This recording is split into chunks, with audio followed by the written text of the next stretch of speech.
വന്ന ഇപ്പോൾ സത്യം പറഞ്ഞാൽ എനിക്ക് ഒന്നും ബേസ് ഇല്ല. എന്താണ് കമ്പ്യൂട്ടർ ഫീൽഡ് ബാക്ക്ഗ്രൗണ്ട് അല്ല, അപ്പോൾ എനിക്കൊന്നും അറിയാൻ പറ്റും. അപ്പോൾ ഞാൻ ആദ്യം തന്നെ എൻ്റെ പ്രശ്നം പറഞ്ഞു, പ്രൊഫസറോട് പറഞ്ഞു, മിസ് എനിക്ക് കമ്പ്യൂട്ടർ ബാക്ക്ഗ്രൗണ്ട് ഇല്ല, അപ്പം എനിക്ക് ചിലപ്പോൾ അവരോട് ഒരു തവണ പറഞ്ഞായിരിക്കും, എനിയോട് അതിൻ്റെ 3 തവണയൊക്കെ പറഞ്ഞത്.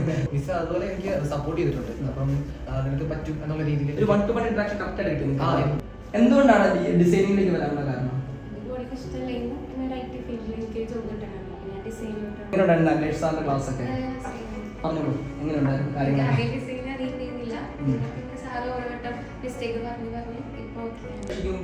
What do you expected as a developer? പ്രഷറുണ്ട്. ഇപ്പോൾ ഡെയിലി ഒരു ചലഞ്ചസ് നമ്മൾ ബഗ്സൊക്കെ ഫിക്സ് ചെയ്യാൻ വേണ്ടി ഓരോ ഡെയിലി ചെയ്യുന്നുണ്ട്. അപ്പോൾ നോക്കുമ്പോഴത്തേക്കും നല്ല ഇതിലും പ്രഷറുണ്ട്.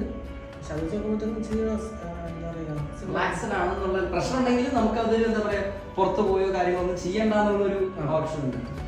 ഡിസൈനറിലേക്ക് എത്തുമ്പോഴേക്ക് പെർഫെക്ഷനിസ്റ്റ് കൂടും എന്നുള്ള സെൽഫായിട്ടുള്ള ഒരു സ്കില്ലിനകത്ത് ഇംപ്ലിമെന്റ് ചെയ്യാൻ പറ്റും എന്നുള്ള ഒരു തോന്നിയിട്ട് അങ്ങനെ എടുത്ത പ്രോഗ്രാമാണ് ഈ വെച്ചത്. ശരിക്കും കോളേജ് കഴിഞ്ഞ് എന്ത് ചെയ്യണം എന്നറിയില്ല. വീട്ടിലും പ്രഷറുണ്ട്, ജോലിക്ക് പോകും, പിന്നെ എന്റെ കല്യാണം കഴിഞ്ഞ അതിൻ്റെ ഇടയിൽ. അപ്പൊ അവിടെയും പ്രഷറുണ്ട്, അവിടെയും ഭയങ്കര പ്രഷർ. അപ്പൊ എന്തെങ്കിലും ചെയ്യണം. അപ്പൊ ഇവരെല്ലാവരും എന്തെങ്കിലുമൊക്കെ കോഴ്സ് ചെയ്യുന്നുണ്ട്. അങ്ങനെ ഇവരോടൊക്കെ ചോദിച്ചാണ് ഐറോ ഹബ്